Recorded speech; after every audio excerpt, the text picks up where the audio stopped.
rich, be able to make some money. So with that, so let's just say again, let's just take 50,000. So for every 50,000 you make, and again, if you live in a place where it's 20,000, well, great, then use 20,000 for a house. But let's just say here outside of San Diego, there's a little community. It's called Hemet. Hemet is about an hour from my house, and you can buy homes, a 2-bedroom, 1-bath home with a 1 or 2 car garage. You can buy them for about 60,000 bucks, and they'll rent for about $850.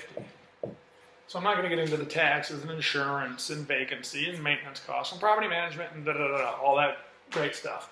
At the end of the day, in the real world, this $850 will really translate to a net cash flow. I'm not taking into consideration any mortgage debt, but it'll translate into a net cash flow. Hi, sweetie, how are you? I'm recording something. I did erase your picture, but I took a picture of it and saved it. Come here. We're making a video. A bunch of people are going to see you. Come here. How was movies? Good. This is my daughter, Savannah. How's it going? Here I am. I love you. Okay. I'm pretty cool. I know. Thanks. Okay. I live in this household. Quiet. Okay, thanks.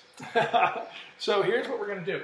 So the net on this really is probably, in the real world, I'm going to say about 550 bucks a month in income. So, you know, I know there's a lot of people out there promoting different cheap real estate, especially the foreigners, people in Australia, New Zealand, Canada, Asia, you know, go and buy these properties in the United States, and Orlando, and Phoenix, and Memphis, and Detroit. They're super cheap. You know, you can rent them out for $850 a month, and look at the cash flow. But they don't take into consideration. Well, they do take into consideration taxes and insurance and maybe property management. What they don't take into consideration are vacancies and utilities, the cost of eviction, the cost to release the place when it's vacant. The lease-up fees property managers charge, traditionally half a first month's rent, sometimes a full month's rent. So it really erodes that. But all that aside, this is probably the real monthly number you can get. Doesn't sound too exciting, but let's play with this. So let's just say you did a thing that was $50,000, and you turn around and you... Okay, I'm back. I have contractors here working on my house, painting the house, putting new crown molding in, new baseboards. So it tends to be Grand Central right now. So what we have here, again, where I left off was, you got the $550 a month in income coming in. So let's just say you flipped a property and you made this 50,000 bucks, right? So again, the whole trick to wealth, I'm going to give you a formula for wealth that I learned a long time ago that has served me very well. The trick to getting financially ahead is to turn cash into an investment and back to cash as quickly and frequently as possible. So that's what we're doing. We're taking cash, we're buying a fixer, we're renovating it, we're selling it and converting it back to cash.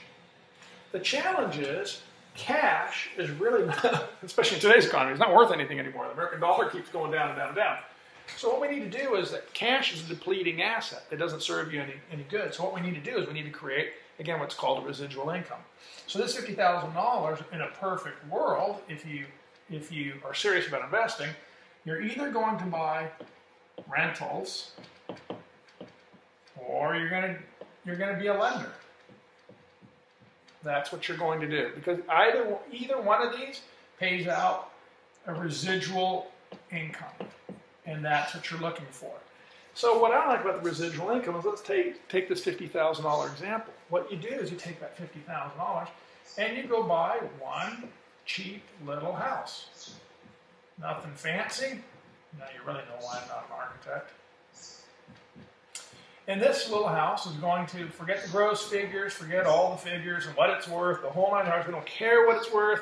Bottom line is, if you can turn around and buy it and create a $550 a month positive cash flow, it's not a bad rate of return. I don't have a calculator in front of me, but let's just take 550 times 12. So what is that? I don't know. That's it's $6,500 a year, plus or minus.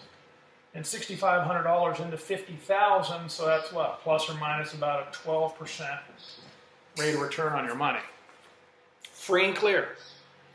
Vacancy, not a problem. Interest rates go up. Frankly, who cares?